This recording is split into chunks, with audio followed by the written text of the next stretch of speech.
আবার 1 ইঞ্চি সেলাই করে দিবা, মোট মিলায়ে তোমার ঠিকঠাক মতোই হবে। এখন আমি যেহেতু ফ্রি সাইজে করি, তো আমি অনুমান করে বুঝছো, ধরো 6 ইঞ্চি নিয়েছি আমি এখানে।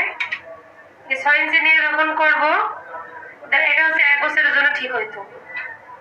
আর একটু টানলে, এরকম টানলে আরো বেড়ে যায়। তো আমি এখানে 7 ইঞ্চি করে নেব দুইটা। লেট কেন? সেটা পেলে বুঝা যাবে কত কষ্ট। এই যে 6 ইঞ্চি নিলে 1 বছরে ঠিক হইতো, 2 বছর তো 7 ইঞ্চি নিলাম।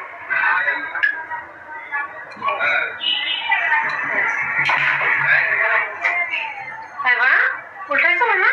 কি রে উল্টাইছো? এটা দিয়ে উল্টাও, এটা দিয়ে উল্টাই ওই কর্নার গুলো উঠাই দাও। এই যে এখান থেকে 1 ইঞ্চি বাদ রেখে, আর সেলাইয়ের সময় সবসময় খেয়াল করবা সুতা যেন কোথাও না ঝুলাঝুলি করে। সুতা মারবা, কেটে দিবা একদম গোড়া থেকে। এরকম এখানে 1 ইঞ্চির একটু কম, মানে হাফ ইঞ্চি থেকে একটু বেশি, 1 ইঞ্চি থাকবে এদিকে বাড়তি। হ্যাঁ, এই কিনার দিয়ে একটা সেলাই করে দেবো ফার্স্ট, তারপর ঘুরে এই কিনার দিয়ে সেলাই করে যাবো, রাবারের 2 সাইড দিয়ে সেলাই করবো।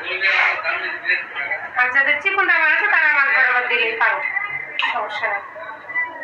টেনে ধরবা,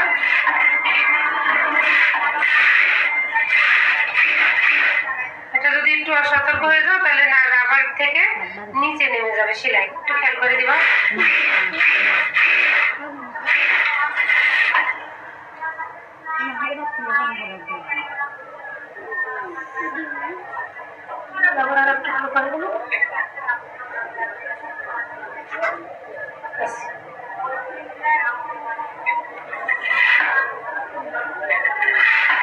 শরীরটা খারাপ আমার, সকাল থেকেই খুব হাসি হচ্ছে।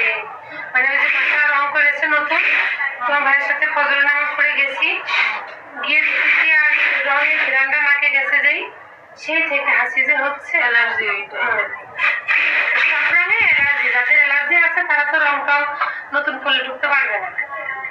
জানলা দরজা সব খুলে রেখে আসছিল।